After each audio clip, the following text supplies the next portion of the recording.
What if the very essence of human knowledge is the barrier to AI's advancement? Right now I'm explaining the most important, interesting research I've learned. This was written in 2019, by the way, called The Bitter Lesson. TLDR is an influential essay about a key pattern observed in artificial intelligence research over the past decades. The main argument is that there's been two main approaches to advancing AI.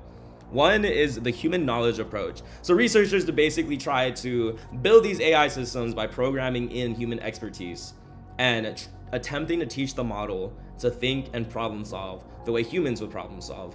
Examples: so in chess, teaching them specific chess strategies; in speech, programming rules about language and phenomenon; in computer vision, programming specific rules about how to identify edges and shapes.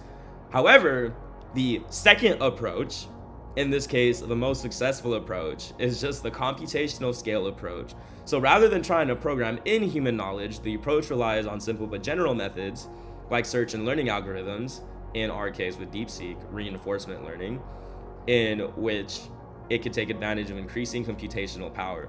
So the bitter lesson that's really interesting, that pisses off a lot of researchers, and is also kind of scary, is that the second approach has consistently won out over time. Every single time, every single field, every single research category of AI advancement, the answer has been, give it more compute. Let it teach itself. When we attempt to teach these AI models how humans accomplish tasks, how humans play chess, how humans play Go, how humans do math problems, etc., we're actually a roadblock. So the AI is never able to surpass our knowledge because it is trained on our knowledge.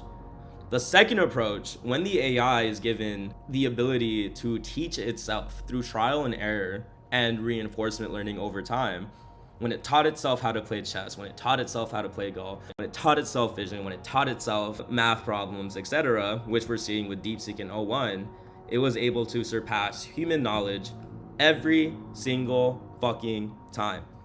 We're the cock block. Our knowledge is the block in machine learning. And what we're learning over time, what we're repeatedly seeing now, what the exponential growth between O3 models coming out and DeepSeek now coming out, and all of these new models coming out, you see that 87.5% that O3 was able to score. This is O1. This is the O1 family. This came out September. This is coming out March. It's barely been 5 or 4 months since our last model. This is a 3x increase from 32% to 87.5%. That's practically a 3. It's almost a 3x increase.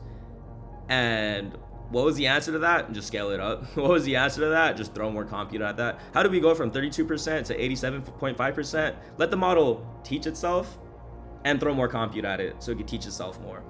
So the bitter lesson is that these machines are able to surpass us in knowledge, in expertise, in capabilities by teaching itself without us in the loop. And that's scary to me. It's almost a terrifying lesson for me to deeply understand. But it's also such a fascinating lesson, because when you look at nature, I'm showing these examples of nature for a reason, is that every time lightning strikes the ground, all of these like different branches the lightning strike hits is the path of least resistance. Talented and dedicated engineers spent countless hours designing Japan's rail system to be one of the world's most efficient. Could have just asked a slime mold. When presented with oat flakes arranged in a pattern of Japanese cities around Tokyo, the brainless single-celled slime molds construct networks of nutrient-channeling tubes that are strikingly similar to the efficiency of the Tokyo subway system. So this is really interesting, right? So when you just put like slime mold, and when you just put food in a maze, every single time the slime was able to find the path of least resistance, the path of most efficiency to get to the food. Every single time lightning strikes the fucking ground, it's able to find the path of least resistance from the cloud to the ground. When you let an AI model and when you let machines teach themselves rather than having a human in the mix, guess what? The AI model, the AI system, the machine is able to find the path of least resistance to teach itself how to surpass humanity. So trying to encode human ideals into a non-human entity made it not work that well. And I think that's just something for everyone to keep in the back of their head as we start seeing the exponential growth of what's happening live right now. Because that's just how powerful the universe is and how nature is. And it really does send me in this deep fucking spiral. It's not that we're fucked, okay? We're not fucked. I'm explaining why these models are so good so fast.